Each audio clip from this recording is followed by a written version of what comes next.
कब्ज़ क्या है? ज़्यादातर लोग इसे बेज़रर क्यों समझते हैं? कब्ज़ को उम्मुल अमराज़ क्यों कहा जाता है? क्या कब्ज़ दूसरी बीमारियों की वजह हो सकता है? कब्ज़ को उम्मुल अमराज़ क्यों कहा जाता है? ज़्यादातर लोग इससे नबर्द आज़मा होने के लिए दवाओं का इस्तेमाल क्यों करते हैं? क्या बग़ैर दवा के भी इससे छुटकारा हासिल किया जा सकता है? आइए इन तमाम सवालों के जवाब इस वीडियो में जानते हैं। मेरा नाम है हकीम डॉक्टर सैयद ज़हूरुल हसन ज़ैदी। कब्ज़ क्या है? कब्ज़ जिस्म की उस कैफ़ियत को कहते हैं जिसमें कोई इंसान डेफिकेशन या पखाना करने के बाद भी तशफ़्फ़ी हासिल नहीं कर पाता, या कई कई दिनों तक उसे पखाना करने की हाजत नहीं होती।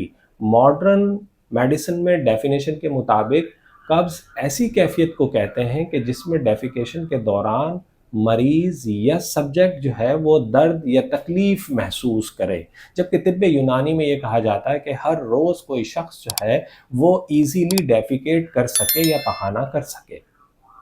इसे उम्मुल अमराज क्यों कहा जा रहा है? क्यों ना बहुत सारे जिस्म के मसाइल इससे मुताल्लिक होते हैं। मॉडर्न मेडिसिन ये कह रही है कि दिमाग का ताल्लुक गट से है, आंतों से है। अगर गट सकून में नहीं तो इंसान की फीलिंग सकून में नहीं।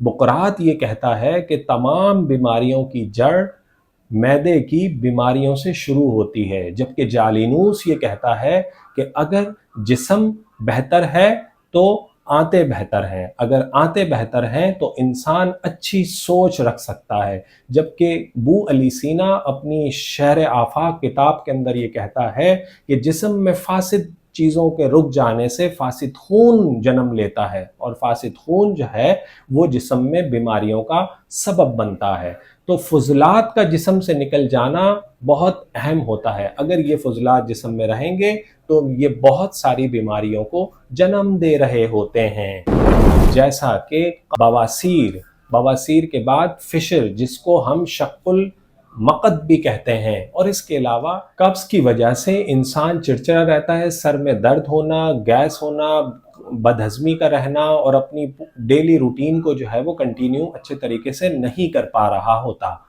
कब्ज़ की आम वजूहात क्या हैं? कब्ज़ क्यों हो रहा होता है? इनके पीछे आजकल के हमारे जंक फूड का बहुत बड़ा हाथ है, और इसके अलावा बहुत चाय का ज़्यादा इस्तेमाल और मोबाइल का इस्तेमाल, जिसकी वजह से बैठे रहना होता है। और तिब्बी नुक्ता नज़र से अगर इसको हम मज़ीद वसअत दें तो कम फ़ाइबर वाली ग़िज़ा का इस्तेमाल इन बीमारियों को जन्म दे रहा होता है। कब्ज़ का हल बग़ैर दवाओं के क्या मुमकिन है? जी हाँ, कब्ज़ बग़ैर दवाओं के रफ़ा किया जा सकता है। जैसा कि हमने इसके असबाब में देखा कि कम फ़ाइबर वाली ग़िज़ा लेने की वजह से कब्ज़ जो है वो जन्म ले रहा होता है।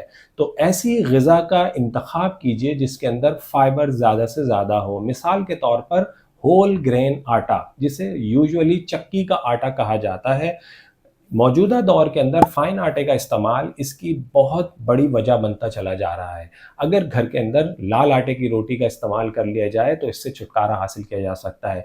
इसके अलावा शोरबे वाले सालन का इस्तेमाल कब्ज़ को रफ़ा कर सकता है।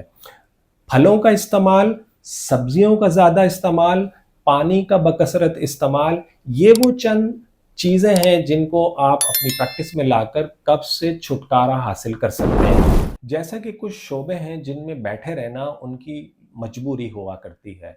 यही वजह होती है उनकी आंतों के अंदर भी मूवमेंट कम हो रही होती है। कब्ज़ को रफ़ा करने के लिए ये बहुत ज़रूरी है कि हम चहलकदमी अपनाएँ।